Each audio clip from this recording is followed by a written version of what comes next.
Alors, Modeste Schwartz est arrivé, je crois. Ah, j'entends toujours personne.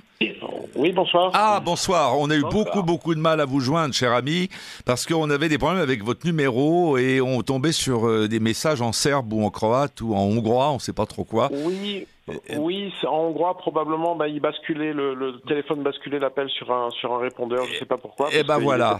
C'était pas Alors, est-ce que vous avez pu entendre un petit peu ce qui a été dit jusqu'à présent ou vous venez de prendre l'émission? Oui, Bon. Oui, j'ai suivi le plus gros de l'émission, hors quelques interruptions dues à la qualité d'Internet, donc notamment les interventions des docteurs Godot et Delépine. Voilà. J'ai été très intéressé par l'intervention du docteur Delépine, dont je connaissais d'ailleurs au demeurant déjà un peu les travaux. Voilà.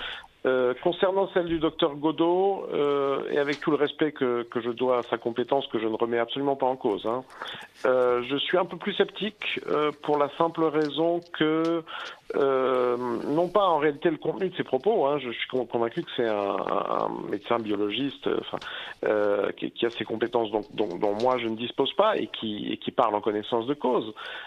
C'est plutôt, comment dire, le fait même de son intervention, si vous voulez, ou la pertinence de ce genre de considération qui, en fait, à mon avis, participe de la médicalisation du débat qui a été voulu par les organisateurs de ce putsch, parce que c'est un putsch. Oui, c'est ça, on est d'accord. Qu'ils ont appelé crise sanitaire, son caractère sanitaire reste à démontrer. Donc on rentre dans leur jeu, vous voulez dire, on rentre dans leur jeu. Oui.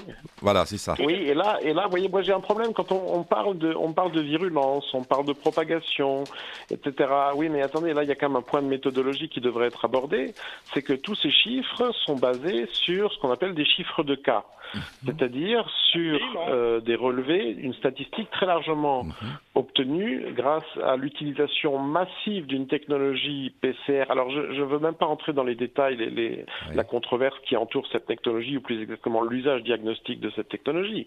Mais simplement, je voudrais demander à ce moment-là au docteur Godot, rappelez-moi, quelle année avant 2020 a vu une utilisation, je ne dis même pas égale, je dirais simplement comparable en termes d'ordre de grandeur d'une telle technologie.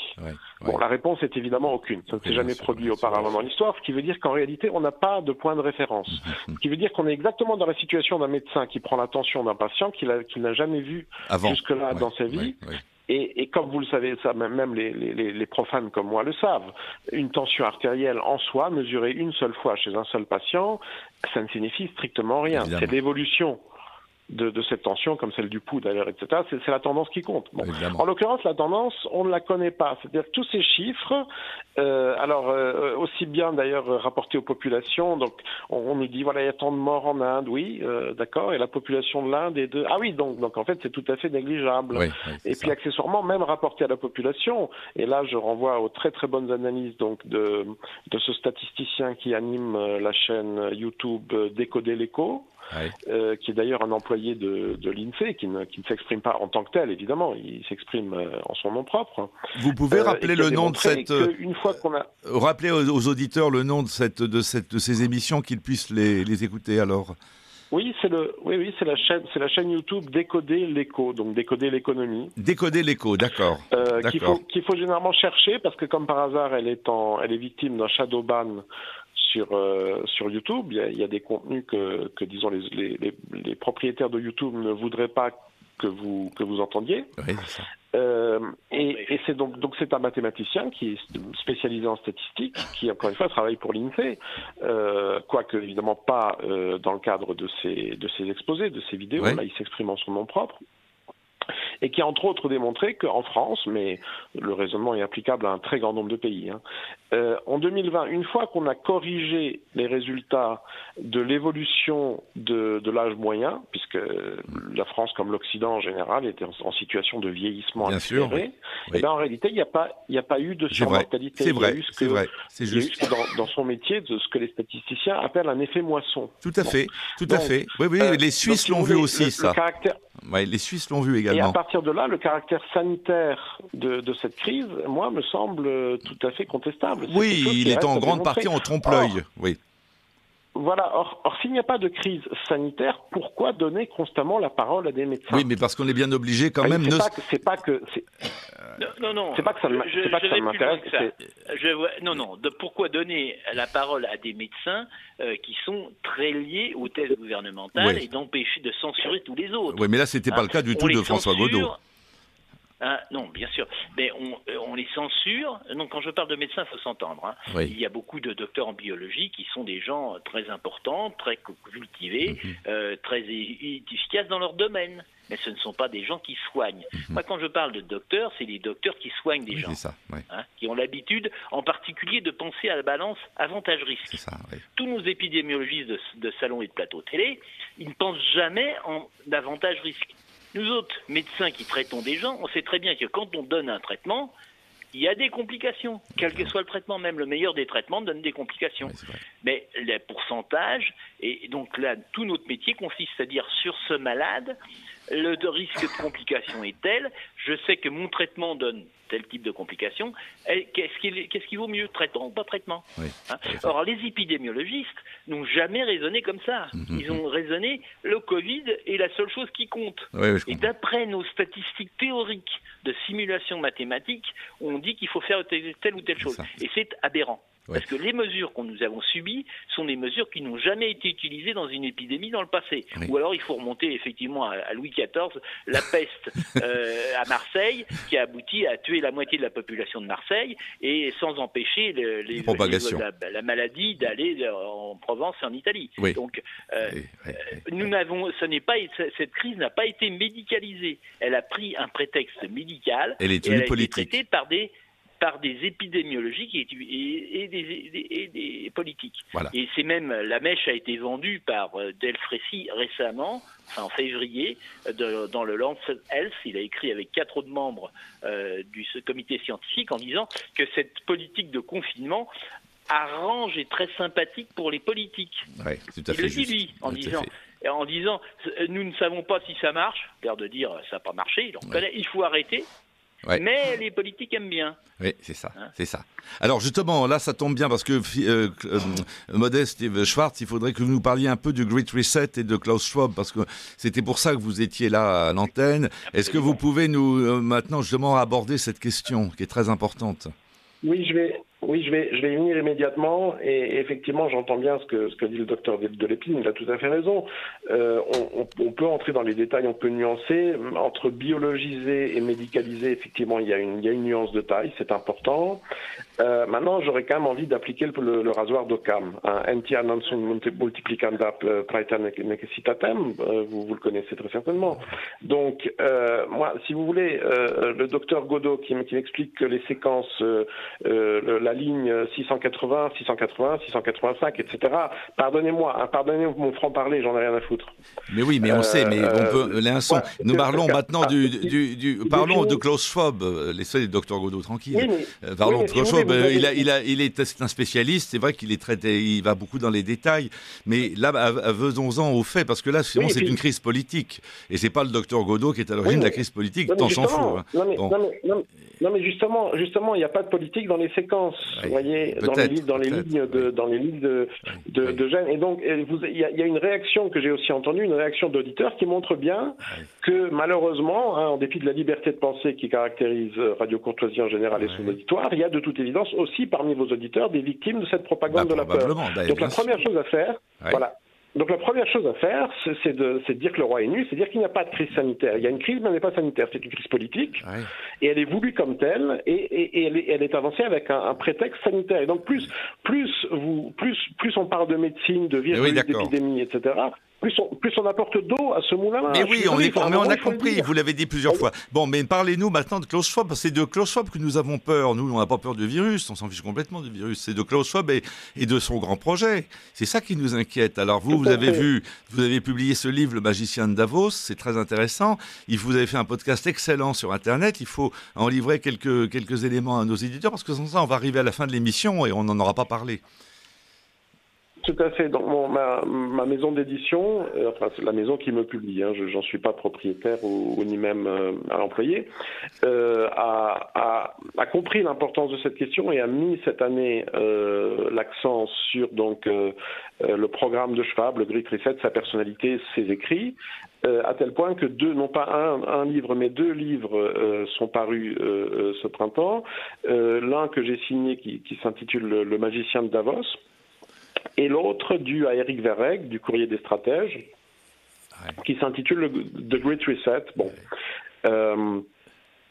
L'objet des 2 textes est le même, c'est de commenter un 3e texte qui est plus ancien de à peu près 8 mois et qui est donc alors en anglais COVID-19 The Great Reset, très vite traduit en français d'ailleurs par les auteurs sous le titre Covid-19, la grande réinitialisation, et tout cela donc publié par les presses du Forum économique mondial. Ils se sont pas fatigués à aller chercher un éditeur externe, par le président et fondateur du Forum économique mondial, Klaus Schwab, et un co-auteur, disons, acéphalo, qui ressemble quand même plutôt à un alibi, hein, parce que c'est un Français, et je pense que c'est son principal rôle dans l'histoire, c'est d'être français, et comme ça on peut dire que le texte n'est pas dû à 100% à un Allemand. Voilà.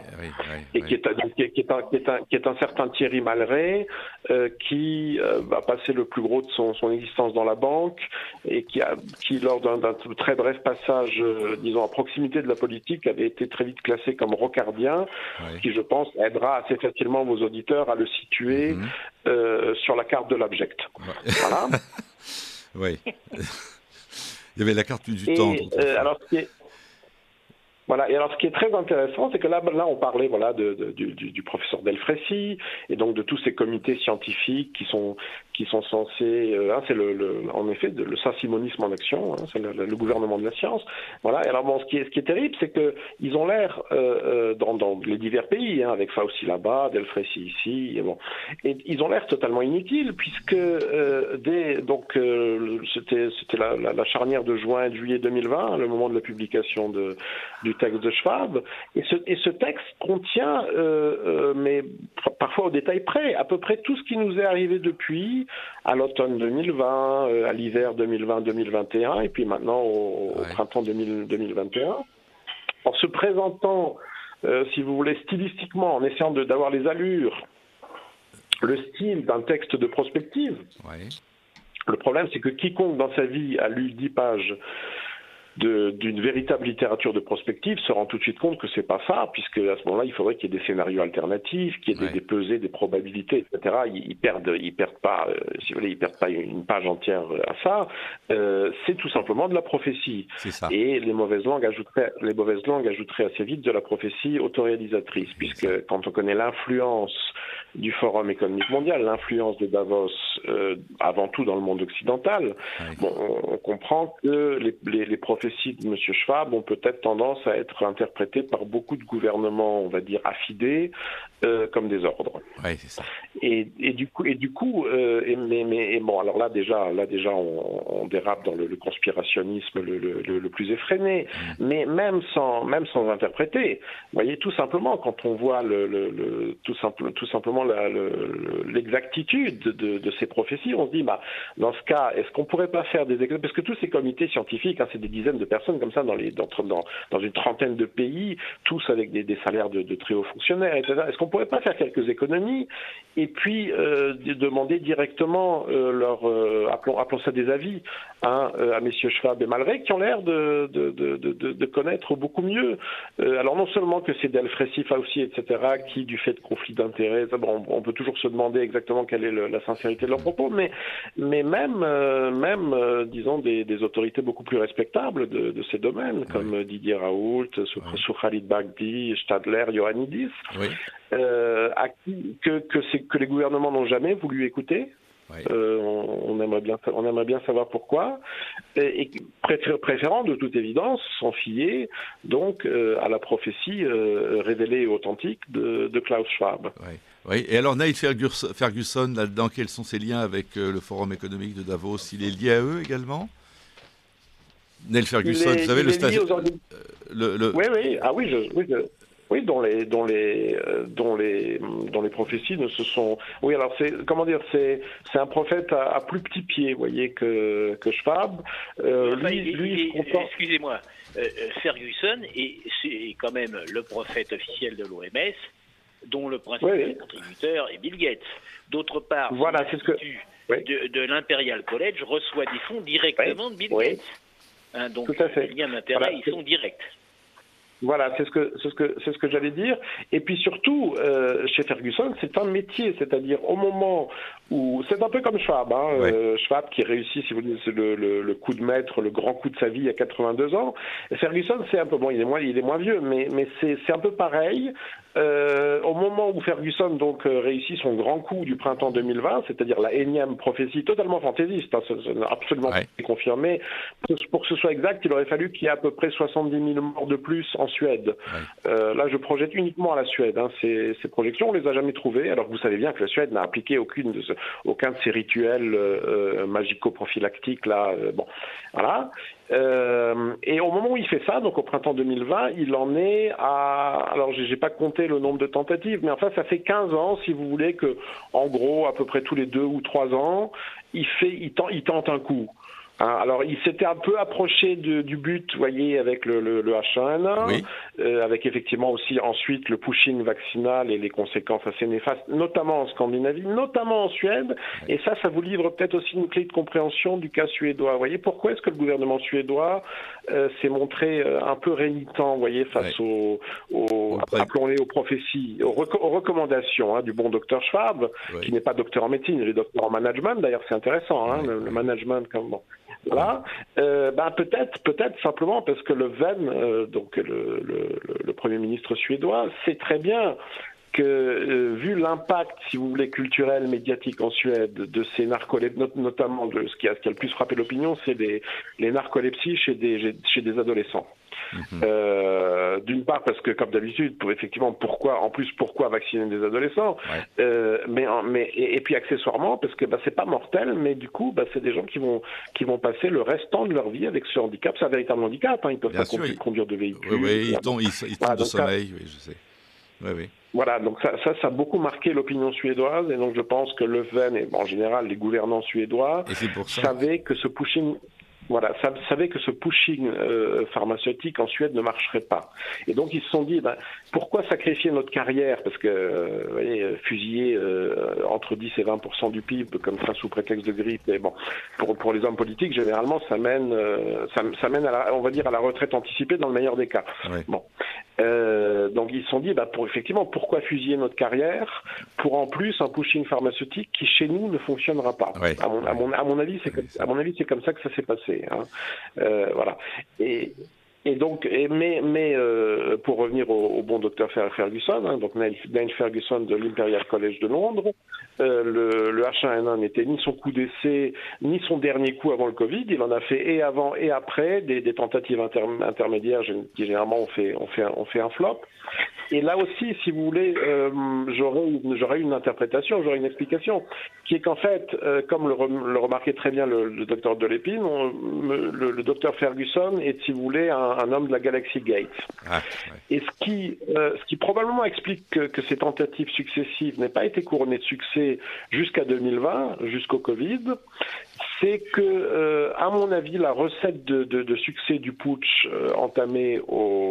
officialisé en mars 2020, mais qui était, on le sait maintenant, préparé déjà à ce moment-là depuis au moins 6 mois, voire 1 an, voire plus, c'est la rencontre de 2 forces, c'est-à-dire d'une part, si vous voulez, la Galaxy Gates, et d'autre part, le Forum économique mondial.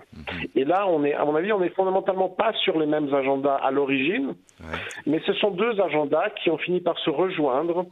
Je pense notamment à la faveur de la grande frayeur oligarchique de 2016. 2016, rappelez-vous, le Brexit, Trump, la crise des migrants et les réactions, on va dire, pas toujours suffisamment correctes politiquement qu'elle a suscité. Les gilets jaunes en France, les gilets jaunes. aussi, quand même. Et voilà, et cerise sur le gâteau, les Gilets jaunes en France. Donc il y a eu une grande frayeur oligarchique. Il fallait s'attendre à ce que ces gens qui, comme ma collègue normalienne Anne Bilran l'a très finement analysé, étant psychologue, sont atteints d'une sorte de paranoïa de groupe, c'est-à-dire que c'est une hyperclasse qui vit littéralement dans la terreur du peuple. Ah oui. Il fallait s'attendre à ce que, si vous voulez, cette élite, ce petit groupe de grands malades, finalement, de grands traumatisés, oui, de grands psychopathes. Oui. Alors malheureusement pas comme on l'entend d'ordinaire, voyez, voilà. Ce discours qu'on aimerait pouvoir appeler de bistrot. Malheureusement ils ont fermé tous les bistrots, mais bon, qui est de dire, voyez, c'est des idiots, c'est des incompétents. Non, ils sont pas idiots du tout, ils sont pas incompétents du tout. Ils savent très bien ce qu'ils font, mais ils savent très bien que c'est criminel. Ils ont des pathologies, je dirais, plus profondes. Alors là, je n'entrerai pas dans les détails, je m'exprimerai pas. Si le sujet vous intéresse, très appelez un jour Anne Bilran ou par exemple le psychanalyste belge Michel Rosenzweig, qui a aussi signé quelques textes tout à fait éclairants là-dessus. Enfin, en tout cas, il est clair que il y a un contexte de paranoïa de groupe, qui a eu un trauma 2016 qui a été vécu comme vous voyez, les gueux aux portes du palais, voilà, et qu'il fallait bien s'attendre à une contre-offensive. Il fallait s'attendre à une tentative de renverser la table, et cette tentative, c'est le Covid. Voilà. Oui, je suis tout à fait d'accord avec votre analyse. Mais alors moi, j'ai une question très très importante à poser à Modeste Schwartz, qui est un petit peu, parce que je trouve que vous êtes un excellent analyste, vous allez vraiment très au fond des choses, et c'est ça qui est passionnant. Comment voyez-vous la suite de la crise ? Là, en quelques minutes, parce qu'on arrive à la fin de l'émission. Comment voyez-vous la suite du scénario, là, intuitivement et scientifiquement ?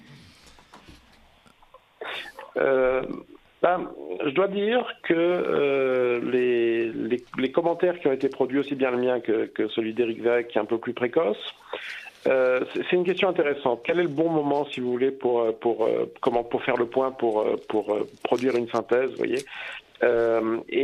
Jusqu'à il y a 2 ou 3 mois de ça, j'avais l'impression de m'être attaqué un peu tard. On me faisait la réflexion, d'ailleurs, on me disait mais pourquoi déterrer maintenant ce texte qui le journaliste de Brésinfo, par exemple, avait commencé par me demander, mais écoutez, à la sortie du texte, donc qui a été 2020, il a pas fait de bruit. C'est pas tout à fait vrai. Disons qu'il a pas fait de bruit grand public, parce qu'effectivement, ce n'est pas un texte qui s'adresse au grand public. Il s'adresse pas non plus d'ailleurs au sommet de la pyramide, aux vrais dirigeants. Il s'adresse, c'est un marketing qui cible le middle management mondialiste. Donc notamment des universitaires, des journalistes, etc. Voilà, qui pour en gros leur expliquer écoutez, oui, c'est vrai qu'on a surréagi, entre guillemets. C'est ce que dit Schwab, ça, oui, c'est ça. Ouais, c'est ça. Voilà. Donc c'est vrai qu'on surréagit. C'est vrai que ça fait quand même quelques dommages. Et là, par moment, il les chiffre même. Il est bien question de millions de morts de la faim dans le tiers-monde. Et alors ça c'est très gênant, vous voyez, pour le lectorat quand même essentiellement gauchiste que vise ce texte. Créer des biafras comme ça fait pas partie en principe des habitudes de vie des admirateurs du clan Kouchner, voilà. Et donc le challenge, le défi que relève d'ailleurs avec Maestria, parce que c'est un professionnel du marketing, du management, de la communication, Klaus Schwab, c'est de malgré tout réussir à les convaincre que tout ça c'est pour la bonne cause.